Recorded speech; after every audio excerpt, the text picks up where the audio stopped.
Hello मेरे दोस्तों, मैं राहुल और स्वागत है आप लोगों का आपके अपने यूट्यूब चैनल आर के सेंटर पे। दोस्तों, आज के वीडियो में हम लोग जानने वाले हैं हिस्ट्री डीएससी 4 सेमेस्टर 6 के क्वेश्चंस के बारे में। ठीक है, इसके पहले जो है आप लोगों को डीएससी 4 के इंपॉर्टेंट क्वेश्चंस के बारे में बता दिया गया है और एक क्वेश्चन भी आप लोगों को करवा दिया गया है। ठीक है, तो आज के वीडियो में हम लोग जानेंगे उसका दूसरा क्वेश्चन के बारे में, जिसमें हम लोग पढ़ने वाले हैं भारत की गुटनिरपेक्षता की नीति या तो गुटनिरपेक्ष नीति किसको कहते हैं। ठीक है, तो चलिए पहले क्वेश्चन जानते हैं। वैसे आपको थंबनेल देख के तो पता चल ही गया होगा कि हम लोग क्या पढ़ने वाले हैं। सो ठीक है, तो चलिए क्वेश्चंस को जानते हैं कि किस प्रकार का आपको क्वेश्चन पूछा जाता है। ठीक है, और किस प्रकार का क्वेश्चन आपका डीएससी 4 में आएगा, क्योंकि ये आपका ग्रेजुएशन का लास्ट ईयर है। ठीक है, तो इसमें आप लोग को बेटर तरीके से पढ़ना है, क्योंकि अगर यही खराब जाएगा ना तो ग्रेजुएशन पूरा खराब हो जाएगा। इसलिए आपको बेटर तरीके से पढ़ना और बेटर तरीके आंसर लिखना है। ठीक है, तो वीडियो में बने रहे, क्योंकि आज आपको ये बहुत बढ़िया तरीके से समझाया जाने वाला है। तो चलिए पहले क्वेश्चन देखते हैं किस प्रकार का क्वेश्चन है आपका।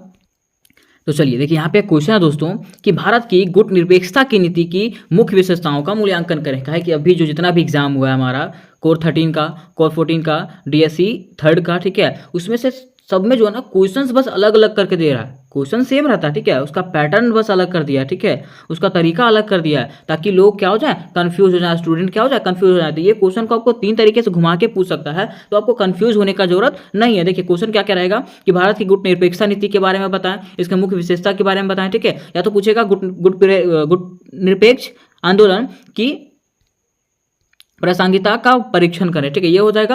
या तो तीसरा हमको पूछेगा गुटनिरपेक्ष नीति है क्या आखिर। ठीक है, इसके बारे में बताएं तथा इसकी विशेषताओं को बताएं। ठीक है, इस तरह से आपको क्वेश्चन पूछा जा सकता है। ठीक है, तो दोस्तों सबसे पहले हम लोग जानेंगे कि आखिर गुटनिरपेक्ष मतलब होता क्या है। गुटनिरपेक्ष मतलब क्या होता है। ठीक है, तो देखिए गुटनिरपेक्ष जो है ना 2 वर्डों से मिलकर के बना है, गुट और निरपेक्ष। ठीक है, तो अगर इसका मतलब जानेंगे तो गुट मतलब होता है किसी के संगठन में, मतलब कोई संगठन। ठीक है, और निरपेक्ष मतलब होता है ना शामिल होना। तो किसी के गुट में, किसी के संगठन में ना शामिल होना ही क्या कहलाता है, गुट निरपेक्ष कहलाता है। ठीक है, तो चलिए एक फोटो लेते हैं। फोटो के अनुसार से आपको पृष्ठभूमि के अनुसार से इसको समझाया जाता है, इसको बढ़िया समझाया जाता है कि ये गुटनिरपेक्ष नीति है क्या और किसके किसके बीच में ये रहा था।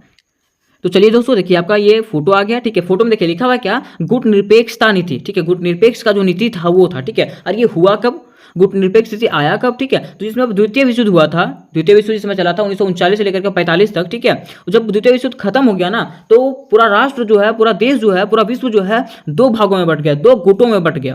पहला आपका सोवियत संघ, जिसको रूस के नाम से जानते हैं, और दूसरा है आपका संयुक्त राष्ट्र अमेरिका, संयुक्त राज्य अमेरिका। ठीक है, ये 2 गुट बट चुका था। ठीक है, और पूरा जो विश्व है ये 2 खेमों में बटते जा रहा था, 2 गुटों में बटते जा रहा था, जिससे इन लोगों का शक्ति बढ़ता जा रहा था। और जो 2 गुटों में बटने के कारण जो था ना, तो आपका शीत युद्ध का दौर चलता आ रहा था, और ऐसा लग रहा था कि तृतीय विश्व युद्ध शामिल हो जाएगा। ठीक है, और जब ऐसा हुआ तो वहां पे क्या कहा गया कि मतलब वहां पे बोला गया कि सारे देशों को जो है ना ये गुट में शामिल होना, सोवियत संघ और संयुक्त राज्य अमेरिका, जिसमें आपको शामिल होना, आप अपने अनुसार से शामिल हो सकते हैं। ठीक है, तो गुट निरपेक्षता का मतलब क्या है कि वैसा देश जो इसके गुट में शामिल ना हुआ। ठीक है, तो विश्व के सारे देश इसके गुट में शामिल हो गए थे, लेकिन कुछ देश ऐसे थे जो नहीं शामिल होना चाहते थे, क्योंकि वो लोग जो थे ना नए नए निर्मित हुए थे। जैसे मान लीजिए वो लोग नया नया क्या था, आज़ाद हुआ था। ठीक है, तो कोई नहीं चाह रहा था कि फिर से हम किसी के गुट में शामिल हों और फिर से हमको वो युद्ध में झोंक दे। ठीक है, तो फिर से मेरा स्थिति क्या हो जाएगा, वही हो जाएगा। इसलिए वो चाह रहे थे कि हम लोग इसके गुट में शामिल ना हो। ठीक है, तो इसमें कौन कौन से थे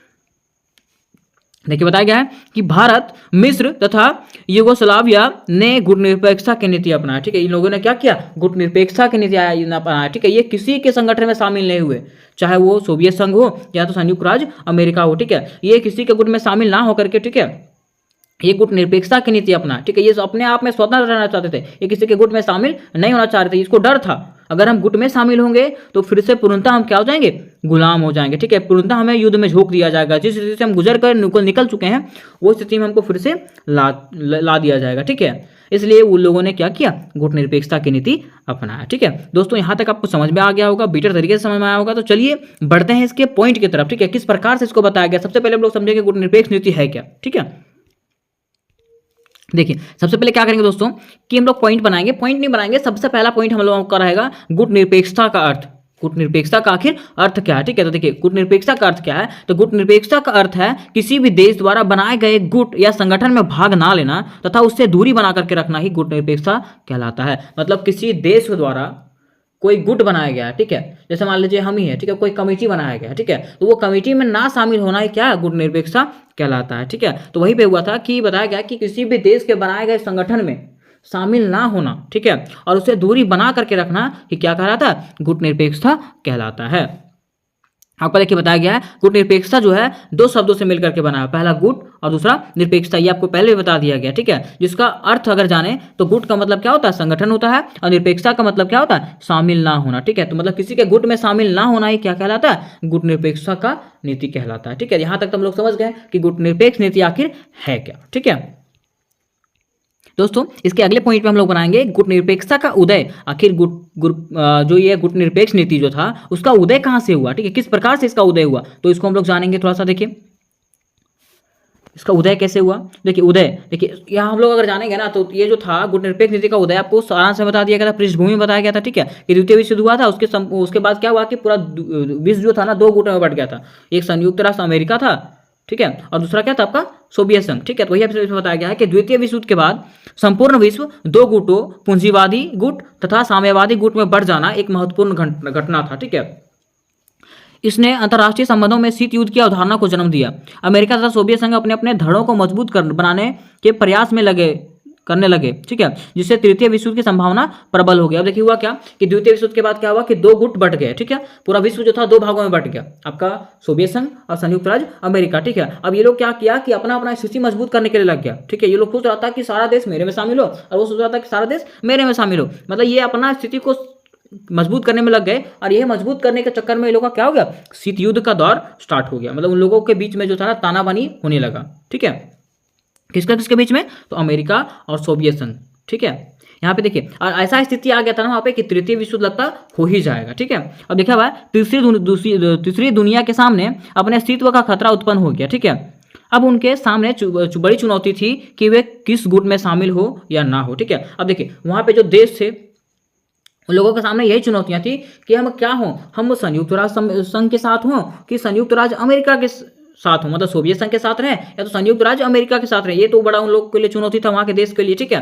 और उसे बताया गया है कि नवोदित स्वतंत्रता प्राप्त राष्ट्र फिर से पराधीनता के जंजीर में जकड़े जाने के से भयभीत थे। बताया गया कि नवोदित स्वतंत्रता प्राप्त मतलब जो नए नए स्वतंत्र हुए थे, भारत आपका था इसमें, भारत प्रथम क्या आपका भारत ही है, ठीक है। भारत क्या हुआ था कि नया नया क्या हुआ था, ये स्वतंत्र हुआ था, आज़ाद हुआ था, ठीक है। तो ये जो सोच रहा था ना कि अगर हम किसी के गुट में शामिल हो जाएंगे ना तो हम क्या हो जाएंगे, फिर से अपनी स्वतंत्रता को खो देंगे, ठीक है। इसलिए क्या किया उन्होंने, इन गुटों से दूर रह करके अपनी स्वतंत्रता को सुदृढ़ आधार प्रदान किया। इसलिए उसने क्या किया कि ये सब गुट जो था वो गुटों से वो दूर रहे, ठीक है, और उन लोगों को ये सब गुट से मतलब ही नहीं रहा, वो अपने स्वतंत्रता को जो था आज़ादी को बढ़िया से प्रदान किए, ठीक है। उन्होंने गुटों से दूर रहकर अपने निष्पक्षता का परिचय दिया, ठीक है। वो क्या किए, गुटों से दूर रह करके, वो किसी भी गुट में शामिल ना होकर के अपने निष्पक्षता की, बोला हम किसी के गुट में शामिल नहीं है, तुमको जो करना है सो करो, ठीक है। वो किसी के गुट में शामिल ना होकर के भी विरोध कर रहा था, कौन, भारत। जैसे आप कुछ गलत कीजिएगा तब का विरोध कर रहा था, लेकिन किसी के गुट में शामिल होकर के नहीं, जिससे गुट निरपेक्षता की नीति का जन्म हुआ। जिससे क्या हुआ, गुट निरपेक्षता की नीति का जन्म हुआ। यहीं से आपका गुट निरपेक्ष नीति का जन्म हुआ, किससे, भारत में, ठीक है। अब यहां तक जान के दोस्तों कि इसका उदय किस प्रकार से हुआ, ठीक है। अब थोड़ा सा जान लेते हैं ना कि कौन सा देश जो है गुट निरपेक्षता का नीति अपनाया था, ठीक है। तो देखिए गुट निरपेक्षता का नीति कौन कौन अपनाया था आपका, तो लिखा हुआ है गुट निरपेक्षता का सही अर्थ जानने के लिए गुट निरपेक्ष आंदोलन के 3 कर्णधारी, ठीक है, 3 कर्णधारी थे, ठीक है। पंडित जवाहरलाल नेहरू, नासिर व टीटो के विचारों को जानना आवश्यक है। मतलब देखिए यहाँ पे 3 व्यक्ति थे, पंडित जवाहरलाल नेहरू, नासिर व टीटो। इसके पहले आप लोगों को जो था ये बताया गया था कि इसमें कौन से देश शामिल थे, तो मिस्र था, भारत था आपका, और एगो यूगोस्लाविया था, ठीक है। ये 3 देश थे, तीनों देश ने मिलकर के गुट निरपेक्षता की नीति अपनाया, ठीक है। जिसमें भारत के प्रधानमंत्री पंडित जवाहरलाल नेहरू थे, और यहाँ मिस्र के कौन थे, नासिर थे, और आगे जो थे उसके टीटो थे, ठीक है। इन लोगों का मतलब मत को जानना थोड़ा सा आवश्यक है कि ये लोगों क्यों गुट निरपेक्षता की नीति अपनाया, और क्यों ये लोग क्या क्या सिद्धांत दिए इसके प्रति गुट निरपेक्षता की नीति कि हम क्यों नहीं अपनाएंगे इसको, ठीक है। देखिए बताया जाता है कि इन तीनों नेताओं ने 1961 में गुट निरपेक्षता को सही रूप में परिभाषित करने वाले 5 सिद्धांत विश्व के सामने रखे। मतलब वो जो 3 देश थे 1961 ईस्वी में क्या किए कि वो गुट निरपेक्षता की नीति अपनाए, तो क्यों अपनाए इसको, ठीक है। इसके लिए वो 5 सिद्धांत रखे थे विश्व के सामने कि हम इसलिए इसको अपनाएंगे नहीं, मतलब इसलिए हम गुट निरपेक्ष की नीति को अपनाए और किसी को गुट में शामिल नहीं हुए, ठीक है। तो वो 5 सिद्धांत क्या क्या था आपका, देखिए यहाँ पे ये देखिए पांचवा यहाँ पे आ गया आपका, ठीक है। क्या क्या आ गया, पहला आपका क्या है कि जो राष्ट्र किसी सैनिक गुट का सदस्य नहीं हो, मतलब वैसा संगठन, ठीक है, जो राष्ट्र किसी सैनिक गुट का सदस्य नहीं हो, ठीक है, जिसकी अपनी स्वतंत्र विदेश नीति हो, जिसका अपना स्वतंत्र विदेश नीति हो, ठीक है, इसलिए वो गुटनिरपेक्ष नीति को अपनाता है, ठीक है। जो किसी महाशक्ति के से द्विपक्षीय समझौता ना करता हो, ठीक है, या तो जो अपने देश में किसी महाशक्ति को सैनिक अड्डा बनाने की अनुमति ना देता हो, या तो जो उपनिवेशवाद का विरोधी हो, ठीक है, मतलब ऐसा देश जो स्वतंत्र हो, जो सैनिक गुट का सदस्य ना हो, ठीक है, जो किसी महाशक्ति के नीचे ना आता हो, ठीक है। जैसे मान लीजिए भारत है, ठीक है, भारत तो पहले गुलाम था, तो वो जैसे जैसे ब्रिटिश सरकार बोलते जाते थे वैसे वैसे ये करता था, तो इसलिए बोला जा रहा है कि जो किसी दूसरे के अधीन ना हो, ठीक है, और वैसा क्षेत्र जो किसी मतलब कहीं पे अपना सैनिक का अड्डा बनाने का अनुमति ना दे, ठीक है, और जो उपनिवेशवाद, जो गुलाम का क्या हो, विरोध हो, इसलिए वो क्या किया, गुटनिरपेक्षता की नीति को अपना, इसी को जो था वो गुटनिरपेक्षता की नीति के बारे में बताया, ठीक है। बताया गया है कि इन सिद्धांतों के आधार पर कहा जा सकता है कि ऐसा देश जो सैनिक गुटों से दूर रहकर स्वतंत्र विदेश नीति का पालन करता है, मतलब इस ये जो आपको पॉइंट लिखा हुआ उसमें बताया गया है कि ऐसा देश जो सैनिक गुटों से दूर रह करके, किससे, सैनिक गुट से दूर रह करके, मतलब वो किसी भी सैनिक गुट में शामिल नहीं होना चाहता था, ठीक है, सैनिक गुट से दूर रह करके वो स्वतंत्र विदेश नीति का पालन करता हो, कि सब देश से वो बढ़िया संबंध रखना चाहता हो, ठीक है, और अंतर्राष्ट्रीय समस्याओं के प्रति जागरूक हो, और अंतर्राष्ट्रीय समस्या जो उसके प्रति क्या हो, जागरूक हो, गुटनिरपेक्ष देश कहलाता है। वो क्या कहलाता है, गुटनिरपेक्ष देश कहलाता है। ये तीनों जो थे, तीनों देश के प्रधानमंत्री जो थे, ये इस बात को रखे थे, ठीक है, दूसरे देश के देशों ने भी इसको माना। तो चलिए दोस्तों, यहां तक हम लोग जान गए कि गुटनिरपेक्ष नीति क्यों अपनाया गया, उसका क्या कारण रहा, ठीक है, और कौन सा देश इसमें अपनाया था, ठीक है। अब हम लोग जानेंगे इसकी विशेषता कि गुटनिरपेक्ष नीति जो था उसका क्या क्या विशेषता रहा, ठीक है। तो यहाँ पे देखिए लिखा हुआ आपका तीसरा पॉइंट हम लोग बनाएंगे, गुटनिरपेक्षता की विशेषताएं, कि गुटनिरपेक्षता नीति की क्या क्या विशेषताएं रही, ठीक है। तो देखिए इसमें बताया गया है, सबसे पहले लिखेंगे हम लोग, गुटनिरपेक्षता का जन्म जो था विशेष तौर पर द्वितीय विश्व युद्ध के बाद हुआ। गुटनिरपेक्षता नीति का जो था जन्म कब हुआ, द्वितीय विश्व युद्ध के बाद हुआ था। भारत, मिस्र व यूगोस्लाविया आदि देशों का सहयोग से इस अवधारणा का पूर्ण विकास हुआ, ठीक है, और ये तीनों देशों ने मिल करके क्या किया, गुटनिरपेक्ष नीति को अपनाया। आज गुटनिरपेक्षता की अवधारणा एक पूर्णतः विकसित एवं स्वयं विस्तृत रूप धारण कर चुकी है। गुटनिरपेक्षता की विशेषताएं हैं, मतलब ये बताया गया है कि ये तीनों देशों ने मिल करके गुटनिरपेक्षता का निर्माण किया, ठीक है, और इसको ये विकास के रूप में भी अपनाया, मतलब ये चलता रहा, ठीक है, ये हमेशा गुटनिरपेक्ष रहे, ठीक है, किसी के गुट में शामिल नहीं हुए। इसमें देखिए आपको पॉइंट बाय पॉइंट बताया गया कि इसके क्या क्या विशेषताएं थे। देखिए पहला पॉइंट में बताया गया है कि यह सभी प्रकार के सैनिक और राजनीतिक सुरक्षा संधियों तथा गठबंधनों का विरोध करने का नीति है। मतलब यह एक ऐसा नीति था, ठीक है, जो सभी प्रकार के सैनिक, कोई भी सैनिक संगठन हो, राजनीतिक संगठन हो, सुरक्षा संधि संगठन हो, ठीक है, और कोई भी गठबंधन हो, उसका वो क्या करता था, विरोध करता था। कौन, गुटनिरपेक्ष नीति। गुटनिरपेक्षता शीत युद्ध के दौरान उत्पन्न नाटो, सीटो तथा वार्सा समझौता का विरोध करती है। गुटनिरपेक्षता जो था शीत युद्ध के दौरान जो उत्पन्न हुआ था, आपका संगठन जो था, नाटो का, सीटो का, वार्सा का समझौता जो हुआ था, इस सब का विरोध करता है। कौन, गुटनिरपेक्ष नीति के अंतर्गत जो देश आते हैं। गुटनिरपेक्षता की नीति का मानना है कि सैनिक संगठन साम्राज्यवादी युद्ध तथा न उपनिवेशवाद को बढ़ावा देते हैं। मतलब इनका मानना था, गुटनिरपेक्षता का नीति का मानना था कि सैनिक संगठन जो है ना, वो युद्ध को बढ़ावा देता है, ठीक है। जैसे मान लीजिए सैनिक है आपके पास, ठीक है, तो आप किसी से डरिएगा नहीं, अगर आपको कोई भी कुछ बोलेगा सीधा लड़ने के लिए तैयार हो जाएगा कि नहीं, कि हम आपको क्या करेंगे, मारेंगे, युद्ध करेंगे, ठीक है। ये शीत युद्ध या अन्य तनावों को जन्म देते हैं, और ये जो था शीत युद्ध तथा अनेक प्रकार के तनाव को जो था ना जन्म देता है, ठीक है। इसी से विश्व शांति भंग होती है, जिससे क्या होता है, विश्व शांति भंग होता है, ठीक है। अतः इससे दूर रहना और विरोध करना आवश्यक है। इसलिए गुटनिरपेक्ष जो नीति के जो देश थे, इसलिए बोला, इस क्या बोले कि इनसे दूर रहना और विरोध करना क्या है, आवश्यक है। किसका, ये देश, ये संगठनों का, ठीक है, और इससे वो दूर रहे थे। कौन, भारत, मिस्र और यूगोस्लाविया, ठीक है।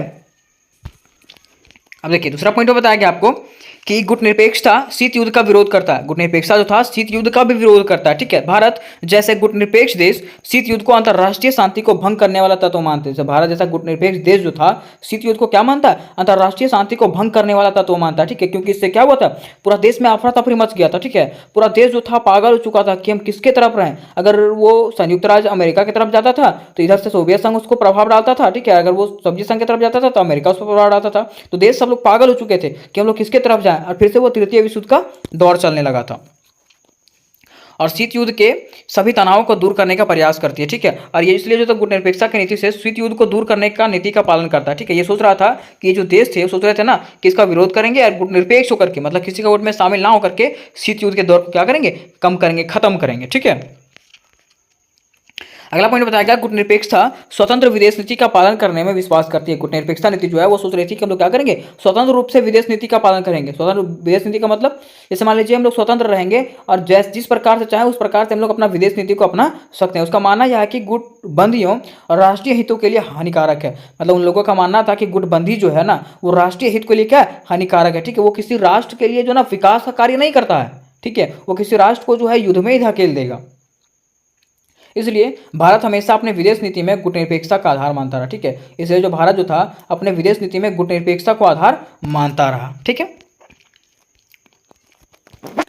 गुटनिरपेक्षता अलगाववाद या तटस्थता की नीति नहीं है, ठीक है। यह अंतर्राष्ट्रीय समस्याओं के प्रति जागरूक रहने तथा उन समस्याओं के समाधान के लिए सहयोग देने की नीति है, ठीक है। देखिए गुटनिरपेक्षता का मतलब बोले तो ये अलगवाद मतलब किसी से अलग रहने का नीति नहीं था ये, ठीक है। ये ऐसा नीति था ना कि किसी के गुट में मतलब युद्ध ना होने का ये संभावना प्रदान करता था। कौन? गुटनिरपेक्षता, ताकि हम किसी के गुट में शामिल ना हो और उसकी शक्ति ना बढ़े और वो युद्ध करने की शक्ति ना हो, उसके अंदर साहस ना हो। गुटनिरपेक्षता शांतिपूर्व सह अस्तित्व तथा आपसी सहयोग की नीति है। गुटनिरपेक्षता जो है शांतिपूर्व मतलब इसका ये शांतिपूर्व है, ठीक है। यहाँ पे कोई युद्ध वगैरह होता नहीं है, ठीक है। यह शक्ति के किसी भी रूप का खंडन करती है, ठीक है। यह शक्ति के किसी भी रूप का खंडन करती है, इसको बांटती है, ठीक है। यह राष्ट्र के बीच तनाव, संघर्ष और शांतिपूर्ण ढंग से हल करने में विश्वास करती है। ये जो है ना राष्ट्रों के बीच जो भी तनाव है, जैसे मान लीजिए भारत और पाकिस्तान के बीच में कोई तनाव है, ठीक है। तो ये क्या करता है कि दोनों के बीच में जो ना आप शांतिपूर्ण ढंग से क्या करे, ये जो उसका तनाव है उसको क्या करेगा, हल करेगा, ठीक है। इसमें वो विश्वास करता था। कौन? गुटनिरपेक्षता की नीति।